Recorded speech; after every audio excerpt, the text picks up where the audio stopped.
माई इमेजिनेशनल love story world ये hidden identity का part 9 है। चलिए स्टोरी को शुरू करते हैं। वही जो ये कह के वहाँ से निकल चुका था, भांजी ने गहरी सांस लिया और कहा, भाई साहब ये सच में माफिया किंग का बहुत वर्थ इट है। बाकी टाइम मस्ती मजाक इसका अलग है, पर गुस्बम आ गए। ये कहने के बाद भांजी वहाँ से चुपके चुपके सारी जगह पे जहाँ पे वो माइक्रोचिप लगा सका था वहाँ पे लगाने के लिए निकल चुका था, वो लगा रहा था।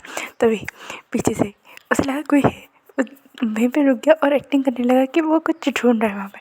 तो फिर पीछे से जिंगली बोला, आप क्या कर रहे हो प्रिटी बॉय। तो ये सुनने के बाद भांजी ने एक गहरी सांस लिया और पीछे गया, कहा वो मैं बस चेकआउट कर रहा था। तो जिंगली ने कहा, क्या चेकआउट कर रहे थे। तो भांजी ने कहा, भाई बच्चे कितने प्यारे होते पर अपने शैतान होते। भांजी ने मन में बोला था। उसके बाद गहरी सांस लिया, बोला मैं इन सारी चीज़ों को देख रहा था कितनी प्यारी है। तो जिंगली ने कहा, अच्छा।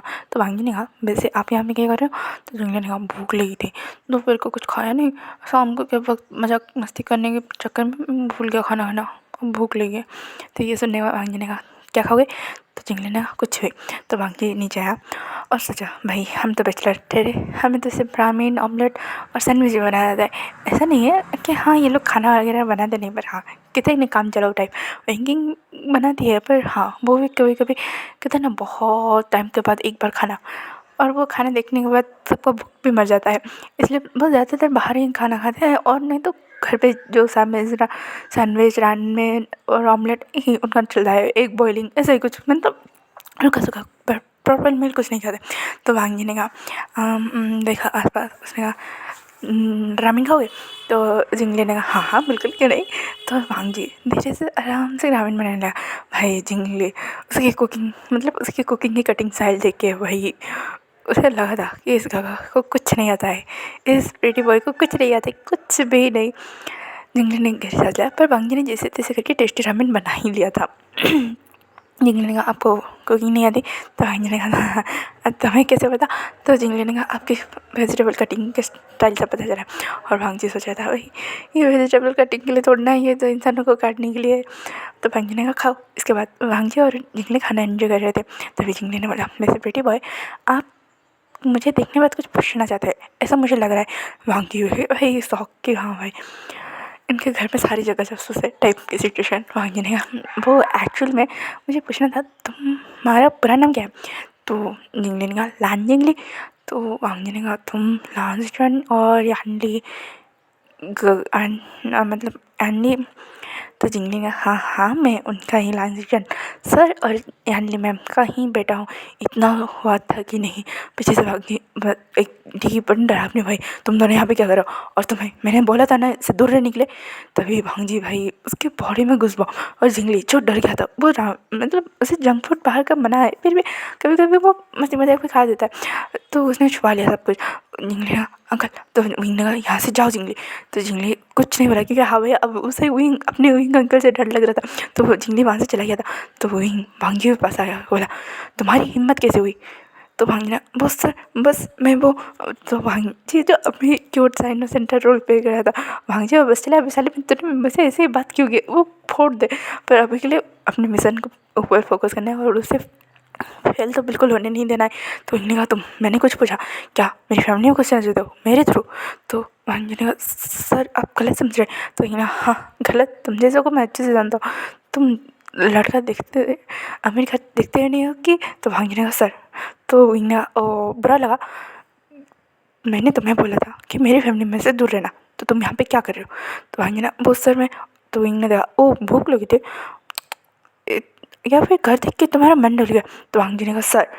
तो विंग ने और जोर से चिल्लाया और कहा, क्या। तो भांजी चुप हो गया कि हाँ भाई इस वक्त जो विंग उसके सामने खड़ा है वो सीओ विंग नहीं है, ओवर विंग या ओवर प्रोटेक्टिव सीओ नहीं है, वो माफिया किंग। उसे उसकी वाइब्स डार्क हो रहा और डेथ हो रहा जो होता है ना, वो महसूस हो रहा था भांजी को डायरेक्टली। और उसका ऑरा जो था भांजी की, फिर गुस्बम किया उसके बॉडी में सेंसेशन, मतलब पूरे कहते ना एक हॉरर फिल्म देख रहे हो और फिर बीच में ऐसे लगे कि वो पीछे खड़ा है, वही वाली वाइब्स भांजी को आ रही थी। भांजी चुप हो गया। तो इन्होंने कहा, गेट आउट। ये सुनते ही भांजी ने कहा, सर। तो इन्होंने कहा, get lost in my house, मेरे घर से निकल जाओ। तो भांजी भाई साहब इनको शौक में देख रहा था कि हाय भाई रात के 3 बजे है, इस बंदे को कॉमन सेंस है कि नहीं। एक तो पहले शहर से इतना दूर लेके आया गया, पता नहीं कहाँ किस जंगल में लेके आया मुझे, यहाँ से मुझे देर रात के 3 बजे निकलने का बोल रहा है। और वांग जी का सेल्फ रिस्पेक्ट यहाँ पे हट हो गया। उसने कुछ नहीं कहा, अपने रूम में गया, जितने मतलब जो चीज़ें उसे चाहिए थी, मतलब जो लाया था वो उसे पिक किया, एक भी सबूत वहाँ पे ना छोड़ के वो वहाँ से निकल गया। वही जो गुस्से में वहाँ पे था। बाकी को इतना कुछ पता नहीं चला था उनका घर, क्योंकि रात के 11 बजे आसपास आए थे, पूरे घर में अंधेरा था, से कहते हैं ना डिम लाइट वगैरह जले रहते थे। और वांग जी और जिस ऑकवर्ड मोमेंट के थ्रू, मतलब कार में जो ऑकवर्ड मोमेंट हुआ था उस चलते वो घर में घुसे थे, तो वांग जी ने ज़्यादा कुछ ध्यान नहीं दिया था। हाँ, उसके ध्यान में इतना था कि घर के अंदर जाते ही कहाँ कहाँ कुछ, मतलब वो सिक्योरिटी टाइट बारे में वो सब देख रहा था। उसे याद नहीं है कि वो किस लोकेशन से आया था, किस रास्ते आया था। वांग जी ने गहरी सांस ली तो वो बाहर निकल गया था। उसे बुरा लगा था, हाँ ये बुरा लगा था कि भाई वो अच्छा खासा रेस्पेक्ट कैरी करता है, ऐसा नहीं है। वो जहाँ पे भी अपनी छोटी मोटी कहते हैं ना रोल भी प्ले करता है, वहाँ पे अच्छा खासा उसे प्यार मिल रहा है। और यहाँ पे वांगी ने गहरी सांस ली और वहाँ से आया तो जो इनके ड्राइवर थे उसने कहा आपको छोड़ दूँ सर, तो वांगी ने कोई ज़रूरत नहीं, जाके उस जैसे से बोलो। ये कह के वांगी वहाँ से निकल गया था। ड्राइवर भाई शौक, मतलब वो जो अंकल थे वो पूरी तरह से शौक की गधा, हमारे विंग पापा को इसने गधा बोला। वो अंकल थोड़े एजेड थे ना इसलिए। वांग जी जो अपने वहाँ से निकल चुका था, उसे लगा कि अब यहाँ पे 1 मिनट में रहना सही नहीं होगा, क्योंकि थोड़ी सी गड़बड़ी और वांग जी के ऊपर सारी नज़र। इसलिए वांग जी वहाँ से अपनी ये एजेंट वाले स्केल को मतलब यूज़ करके वहाँ से निकल चुका था। हाँ, उसे ये भी ध्यान रखना था कि हाँ उसे पता है कि बाहर बहुत सारे स्नाइपर्स और ब्लैक कमांडो टाइप बॉडीगार्ड तैनात है। उसकी थोड़ी सी भूल चूक और उसके ऊपर डाउट, इसलिए वांग जी वहाँ से निकलना चाहता था। यहाँ पे वहीं जब देखता है कि वहाँ पे 2 बाल रखे थे, तो विंग थोड़ा मतलब ये चले और खुद जिंगले ये कह के वो ऊपर आने वाला था, तभी जिंगले ने कहा आपने उनके साथ अच्छा नहीं किया विंग अंकल, अपने प्रिटी बॉय को डांट के अच्छा नहीं किया। तो विंग ने कहा जिंगले, तो जिंगले ने कहा वो मुझे बस भूख लगी थी इसीलिए उन्होंने मेरे लिए खाना बनाया। और कौन नहीं होगा जो एक बच्चे को देख के बात नहीं करना चाहेगा। वो सिर्फ मुझे ये पूछ रहे थे ना कि मेरे पेरेंट्स कौन है, मैं पूरी दुनिया को छुपा रहा हूँ क्या। तो विंग ने कहा जिंगली, तो जिंगली ने कहा अंकल आपको पता है, तो कोई भी होगा ना कि आफ्टर पीरियड जाके पूछेगा अंकल। तो विंग ने कहा मैंने उसे मना किया था। तो जिंगली ने कहा हाँ उसने आपके सामने तो ना पूछा, मैंने उससे पहले बात की तो उसने मुझे बात करना शुरू किया, आपको ऐसे चिल्लाना नहीं चाहिए था। तो जिंगली वहाँ से ये कह के गुस्से में चला गया था। वही जो सोच रहा था उसे याद आया कि भाई उसने वांग जी को इतनी रात को घर से निकाल दिया, क्योंकि वो खुद लाया था वांग जी को। तो वो नीचे धड़ाम से भागा और बाहर जाके देखा कि सारी गाड़ियाँ वहाँ पे हैं। तो उसने ड्राइवर अंकल से पूछा कि यहाँ पे वांग जी, तो ये सुनने वाला ड्राइवर ने कहा उस गधे को जाकर बोला मुझे कोई हेल्प नहीं चाहिए। तो वही ऐसी बात सुन के ड्राइवर अंकल को देख रहा था। तो ड्राइवर अंकल ने कहा उसने तो यही बताया था, मैंने आपको बता दिया। ये कह ड्राइवर अंकल वहाँ से रप चुका। वही भी लाइक भाई मुँह पे भेज दी। अरे हाँ, ऐसा नहीं है कि जिंगली को दोस्त बनाना पसंद नहीं है, बस वो अपनी फैमिली के जो इश्यूज है उसे अभी उसकी वजह से वो छुप के रह रहा है। हाँ, उसे यहाँ पे आने पे भी बहुत सारे गार्ड्स वगैरह एक प्रोटोकॉल बना के आना पड़ता है। पर हाँ ये बात जिंगली के, वो 7 साल का बच्चा बहुत ज़्यादा शैतान है। लांजी जी कभी कभी सोचते हैं कि इतनी इंटेलिजेंट आई कहाँ से इसमें। तो विंग और यानले एक साथ बोलते हैं कि आप डॉक्टर हो, मेरी यानले इतनी डॉक्टर है तो ऑब्वियसली बच्चा तो स्मार्ट होना ही है। पर भाई कौन बताइए उनके ब्लड लाइन में ही है। तो जिंगली सोच रहा था विंग अंकल अपने उस प्रिटी बॉय को रुला के बहुत बुरा गया, वो तो मेरे फ्यूचर अंकल होने वाले। तो जिंगली ये केस हो गया भाई। वही वो वहाँ पे खड़ा था और सोच रहा था सच में वो ऐसे ही चला गया। तो वो उसे याद आता है कि उसने कितनी हार्सली उसे घर से जाने के लिए बोला था। उसके बाद वो गाड़ी निकालता है, खुद ड्राइव करता है। उसके पीछे हाँ गार्ड्स अच्छे खासे लगे थे। वो निकलता है जो वांग जी को ढूंढे, और वांग जी वो वहाँ से बस कहते ना 1 किलोमीटर की दायरे में आके उसे जब लगा कि हाँ उसके पास उसके आसपास कोई गार्ड नहीं है, कोई स्नाइपर नहीं है, तो उसने चैन की सांस ली और कहा ये सुन के पट्टे गधे कब्ते कमीने साले तेरी तो, ये बस एक गहरी सांस लेता है। उसके बाद वो वेंकी को फ़ोन लगाता है। वेंकी जो मतलब होटल रूम में आके गहरी सांस लेके बैठा था। सोच रहा था कि भाई ये कितना ठरकी है न्यूज़न, क्योंकि भाई प्राइवेट जेट से वो निकले थे मीटिंग के लिए यहाँ पे। भाई पूरी रात न्यूज़न ने वही वनिंग को बहुत अच्छे से सजाया। कभी उसको अपने ऊपर बैठा लेता था, कभी उसके गले में किस कर लेता था, कभी उसकी ईयर लग को छू लेता था। भाई एक के बाद एक फ्लर्टिंग चल रही थी। ये वनिंग कुछ कर भी नहीं पा रहा था, क्योंकि उसे अभी मिशन पे फोकस करना है और उनका मिशन यही है कि इन दोनों को इन तीनों सीओ को हनी ट्रैप में फंसाओ। उसे गहरी सांस लिया और बैठ रहा था, तभी उसका फ़ोन बजा। तो भांजी का नंबर देखते हुए विंगनिंग को थोड़ा डाउट आ गया, भाई ये पर्सनल नंबर है, भांजी जो रेयरली यूज़ करता है। तो विंगनिंग ने क्या हुआ, तो भांजी ने मुझे हेल्प चाहिए। ये तो नहीं, मैंने नहीं कहा कौन सी हेल्प। तो भांजी ने आसपास की लोकेशन सेंड किया और कहा मुझे यहाँ पे एक टैक्सी चाहिए। तो ये सुनने के बाद विंगनिंग ने कहा भांजी यहाँ पे टाइम देख रहे हो, तुम्हारा टाइम रात के 3 बजे हो गए वहाँ पे। तो भांजी ने कहा हाँ, उस गधे सीओ ने मुझे घर से निकाल दिया। तो विंगनिंग ने कहा क्या करने गए थे जिसने तुम्हें घर से निकाल दिया। तो भांजी ने कहा कुछ नहीं करने गया था, काम ही करने गया था। तो भांजी ने कहा कौन सा काम। तो भांजी ने कहा शराब, मुझे मेरे लिए टैक्सी भेजोगी या नहीं। तो मैंने कहा अच्छा जब भेजता हूँ इतना क्यों गुस्सा हो रहे हो। तो भांजी ने कहा भेजो। तो वेंडिंग ने जल्दी से मतलब टैक्सी को बुक किया और भांजी के लोकेशन पे भेज दिया था। भांजी पूरे 15 मिनट वहाँ पे वेट कर रहा था और वही अच्छे खासे मतलब हाँ उसे पता है कि भांजी को रास्ता ढूंढने में प्रॉब्लम हुई है। ये वो अच्छे खासे से चेक कर रहा था, गाड़ी को धीरे धीरे चला के वो चारों ओर देख रहा था कि हाँ कहीं यहाँ पे भांजी है, कहीं यहाँ पे भांजी है। और भांजी जो वहाँ से निकल चुका था अपने घर की ओर। यहाँ पे वेंडिंग गहरी सांस लिया और कहा भांजी तुम्हारा क्या होगा, तुम्हारा गुस्सा नाक पे रहता है, पता नहीं तुम्हें दिमाग में हनी ट्रैप वाला आइडिया कैसे आया। मुझे वो दिन आज भी अच्छे से याद है जब यूके के माफिया को तुम टपकाने गए, मतलब इंफॉर्मेशन निकालने गए थे, उसे टपका के आ गए थे। वो तो भला हो, वो एक इलीगल माफिया करप्ट माफिया था। मतलब हाँ माफिया बुरे नहीं हुए थे पर हाँ वो था करप्ट। तो इसी वजह से हमारे हेड ने हम कुछ नहीं कहा। पर भांजी तुम्हारा क्या होगा, वो इनके साथ देखी कि वो रिलेट क्या और कहा बनी ने मेरा क्या होगा इस न्यूज़न के साथ। हाय मेरा सीनियर मुझे ही तंग कर रही है कि बस हो गया था। यहाँ पे बैंकिंग और जहाँ क्या पूरी रात लगे पड़े थे और बैंकिंग वहीं पे सोफे पे सो गई थी, क्योंकि भाई हाँ उसकी बॉडी घेरे थी, इतने सारे मिशन इतने सारे काम। वो कहते हैं ना बहुत सारी चीज़ें एक साथ जो हो रही थी। बैंकिंग को अब थोड़ी सी रेस्ट चाहिए थी, क्योंकि ये तीनों लगातार 3 या 4 दिन से काम कर रहे थे। बैंकिंग जो थी खुद को ज़्यादा पुश करती, भांगी और एंडिंग ने बोला था कि इतना भी पुश मत करो। पर बैंकिंग जो थी इस काम को ख़त्म करते करते ही वो अपने मॉम डैड के बारे में भी पता लगाए थे, तो उसे बहुत एक्सर्साइज फील हो रहा था। वो काम करते करते वहीं पर सो गए। जंग जंग जब भी बोल रहे बैंकिंग तो देखता है कि हाँ बहुत प्यारी सी लिटिल एंजल टाइप की लड़की उसके पास ही उसके सोफे में सोई है। ओ बैंकिंग तुम पता है मैं तुमसे प्यार करता हूँ, पर ये बात अगर मैं डायरेक्टली बोलूँगा ना तुम भाग जाओगे यहाँ से, मुझे पता है। उस 3 महीने के पहले की तरह तो जब तक तुम अपने मुंह से ये ना बोल दो कि उस दिन तुम ही थे, तब तक के लिए मैं तुम्हें परेशान करना नहीं छोड़ सकता। अब के लिए रेस्ट लो। ये कि जंग ने अपना कोट निकाला और बैंकिंग के ऊपर डाल दिया। वांगी जब अपने घर पहुंचा था उसने गहरी सांस ली। उसे विंग के ऊपर बड़ा गुस्सा आ रहा था, ऐसा लग रहा था कि भाई अभी वो रिजाइन देते उस काम से। पर उसे वांगी ने सोचा हाँ नहीं नहीं ऐसा गलती मत करना। वांगी काम वो खुद से बड़बड़ा रहा था। उसके बाद वो गया अपना वो जिम में अपने कमरे में, मतलब अपने इन्होंने एक 3 BH का अपार्टमेंट लिया था, पर इन्होंने ना कहते हैं ना एक रूम का ऑफिस रूम बना के रखा था जहाँ पे बहुत सारे काम हुए।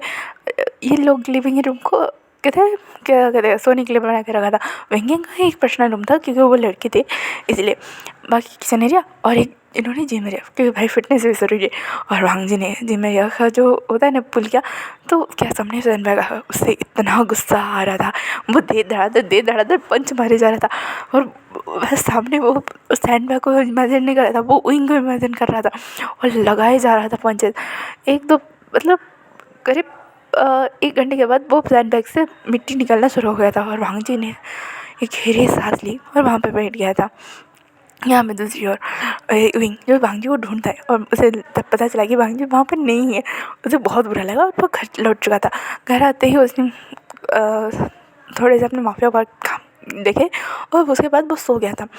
भाई यहाँ पे वांग जी जो फ्रेश हो गए वो वहीं पे मतलब कहते हैं ना फैल के सो गया था। उसने घर आते ही मतलब कहते हैं ना तोड़ फोड़ मचाना शुरू कर दिया था। वांग जी को लगा है नहीं वो आउट ऑफ कंट्रोल हो रहा है, वो अपने गुस्से को काबू नहीं कर पाए, तब जाके उसने सैंडबैग की वैसी हालत की थी। वैंकिंग जो सुबह 6 बजे के आसपास निकलने चुकी थी फ्रेश होने के लिए, जंकिंग ने भेज दिया था, रात पर उठे उससे उठाया नहीं और 6 बजे होते ही उसने अपने कार से ही वैंकिंग को भेज दिया था, जाके फ्रेश होके आ जाओ। वैंकिंग जब आते ही घर को ऐसे देखते ही उसे लगा कि पहले चोर आ गया, फिर उसे लगा कि नहीं नहीं वांग जी आया होगा। तब उसे हिट हुआ कि कहीं वांग जी गुस्से में नहीं, तो वो उसने जैसे घर का मेन डोर खुला था ना, उसने बस वही देखा था। उसके बाद वो सीधा जी मेरे घर पर से पता है कि वांग जी का गुस्सा कहाँ पे निकला होगा। और हाँ सही में एक रेत का ढेर लग चुका था और सैंडबैग पूरा बीच में से फट चुका था। तो वैंकिंग ने कहा वांग जी, ये कहने के बाद वो वांग जी के पास गया और देखा कि वांग जी पर इस कितने बेबी स्लिप टाइप के सोया है। तो उसने एक मग लिया उसके ऊपर उड़े लिया। तो वांग जी ने कौन है मैं कमीना? तो वैंकिंग ने कहा मैं हूँ वो कमीना। तो वांग जी ने कहा ओह तुम हो। तो वैंकिंग ने ये क्या किया है, घर का हाल है, वो कांच टूटी पड़ी है, तुमने सैंडबैग की वाट लगा दी तुम्हें। वांग जी क्या हुआ है? तो वांग जी ने पूरी बात बताई थी। वैंकिंग ने बेबी वह मेंशन पेपर। तो वांग जी ने कहा वही तो मैं निकलने की कोशिश कर रहा था इन्फॉर्मेशन, पर बहुत साला टपक गया मैं और उसने मेरे ऊपर इतनी रोक झाड़ दी। तो वैंकिंग ने कहा वांग जी शांत हो जा, तुम किसी के घर में जाके उसके बच्चे के बारे में पूछोगे तो किसी को भी। तो वांग जी ने कहा मैं जनरली पूछ रहा था। तो वैंकिंग ने और जनरली तुम उसके बच्चे के बारे में इन्वेस्ट करेगा, तुम्हें पता है मुझे पता है, हम एजेंट है, इसी वजह के बात के कुछ इन्वेस्टिगेशन नहीं करते। तो वांग जी ने कहा मैं थोड़ा ना उस बच्चे को कुछ हार्म करता और तुम्हें पता है। तो वैंकिंग ने कहा मुझे पता है वांग जी, पर विंग को नहीं पता, विंग को लगता है उसके आसपास जो है वो खतरा है। तो वांग जी ने वो मुझे लेके क्यों आया था? तो वैंकिंग ने तुमने उसके घर पर। तो वांग जी ने कहा कहाँ? गुस्से में निकला और जाते वक्त कुछ बात ऐसी थी कि मैंने चारों ओर ध्यान देने के बारे में नहीं सोचा। हाँ बहुत टाइट सिक्योरिटी है, 1 किलोमीटर तक तो पूरी बॉडी गार्ड स्नाइपर्स तैनात है वहाँ पे। इतना ही नहीं घर के अंदर हर जगह हिडन कैमरे लगे हुए। ये सुनने के बाद वैंकी ने कहा इतनी सिक्योरिटी? तो वांग जी ने कहा हिडन कैमरे ऐसे लगे हुए जैसे कोई पता भी नहीं लगा पाया, पर हाँ कुछ जगह पे मैंने अपना काम कर लिया है। तो वैंकी ने कहा ये कहने के बाद वांग जी ने कहा वैंकी। तो वैंकी ने कहा वांग जी ने कहा तुम थोड़ी देर रेस्ट ले लो। तो वैंकी ने कहा क्यों? वांग जी ने कहा क्योंकि मुझे पता है तुम उसके बारे में बहुत ज़्यादा परेशान हो रही हो, तो शांत हो जाओ। तो वैंकी ने कहा वांग जी। तो वांग जी ने कहा तुम अगर साइलेंटली पता लगाओगे तो बहुत बेहतर होगा, हाइपरनेस में तुम खुद का ही नुकसान कर रहे हो। समझ में आ रहा है ना वैंकिंग? तो वैंकिंग ने गहरी सांस लिया और कहा ठीक है मैं कुछ होता हूँ रेस्ट लेता हूँ, तो तुम। तो वांग जी ने कहा मैं ऑफिस जाता हूँ, साले कंपनी की फिर से शक्ल देखनी पड़ेगी। और ये क्योंकि वांग जी फ्रेश होना वो निकले वहाँ चला गया और वैंकिंग अपने रूम पे जाके फ्रेश होती है और थोड़ी देर के लिए सो जाती है। हाँ उसने जियांग चिंग ने बोला था कि तुम 10 बजे के आसपास आ जाना क्योंकि मीटिंग तभी शुरू होगा और तुम आराम से अच्छी खासी रेस्ट लेके आना। तो वैंकिंग भी समझ गई थी और वो सोने चली गई थी। उसके बाद वांग जी फ्रेश होता है, अच्छे खासे अपनी वो कहते हैं इनोसेंट सा बेबी फेस वाला बॉय लुक में आता है और कहता है गुड। ये कहने के बाद वो गहरी सांस लेता है। पर वांग जी ने मन में सोच लिया था कि नहीं आज तो वो विंग को नॉर्मली कुछ पैनिक सिचुएशन दिखाएगा नहीं और तो और वो कहता है उसे फुल ऑन एटीट्यूड और इग्नोरेंस देगा। ये कहने के बाद वांग जी ऑफिस निकल चुका था। यहाँ पे न्यूज़ एंड वेनिंग के साथ ऑफिस मीटिंग में था और जो सामने वाला सीईओ था वो वेनिंग के साथ फ्लर्ट करे ही जा रहा था। न्यूज़ को इतना गुस्सा आ रहा था कि वेनिंग के ऊपर भाई तुम मना नहीं कर सकता। तो वेनिंग ने भाई कैसे मना कर सकते, तुम्हारी ये जल बनने की शक्ल तो देखनी है मुझे, मेरी मिशन को कामयाब होती है देखना है। ये कहने के बाद वेनिंग वो फुल ऑन ग्रीन सिग्नल दे रहा था, बस ये थोड़ा चिपको हो रहा था। तभी वेनिंग ने कहा दिया sir please stay your limit. तो वो सीईओ भी समझ गया कि नहीं हाँ हंसी मजाक फ्लर्टिंग वगैरह ठीक है, ये वैसा वाला बंदा नहीं है, तो वो भी लिमिट में आ गया था। पर भाई न्यूज़ की तो जल रही थी, वो कुछ नहीं कर रहा था, वो बस वेट कर रहा था कि बस ये मीटिंग ख़त्म हो और वो इसका आंसर वेनिंग से ले। और यहाँ पे जंग जो घर पे आ चुका था, घर पे आते ही वो सारे मतलब कहते ना लांस जैन यान ली और साउजियान सुयांग और जिंगली बैठे थे वहाँ पे। तो जंग ने कहा ये शैतान यहाँ पे क्या कर रहा है? तो जिंगली ने कहा आपकी नींद ख़राब करने आया हूँ गग्गा। तो जंग चैन ने कहा मैं गग्गा नहीं हूँ, तुम विंग को अंकल बुलाते मुझे क्यों गग्गा? तो जिंगली ने कहा गग्गा का मतलब वो नहीं होता है, गग्गा मतलब गग्गा ये उसका अर्थ है ग्रम्पी ग्रोली ओल्ड अंकल। तो ये सुनने के बाद जंग ने कहा तुम्हारा कुछ नहीं हो सकता है जिंगली, आज के जनरेशन में कुछ नहीं होगा। मैं फ्रेश होकर आता हूँ, तुमसे बात करता हूँ। ये कि जंग जंग वहाँ से निकल चुका था। तो जिंगली ने कहा आपको पता है कल जब प्रीटी बॉय आए थे ना, तो ये सुने हुए सारे के कान खड़े हुए कि भाई कुछ ऐसा वैसा सोच लिया था उन्होंने। तो सब उसका देख रहे थे कि तो ये ने कहा हाँ, तो जिंगली ने कहा उसे वही अंकल ने बहुत डांटा, वही अंकल ऐसा कैसे कर सकते हैं, वो कितना प्रीटी है, कितना इनोसेंट है। तो सीजन ने कहा शायद वैसे दिखता हो पर हो ना। तो जिंगली ने वो वैसे ही है, बस कहते हैं ना थोड़े चिड़चिड़े है, बट उस चिड़चिड़नेस को दिखाते नहीं, पर आज लगता है वो चिड़ने मतलब वो गुस्सापन वो दिखाने वाले।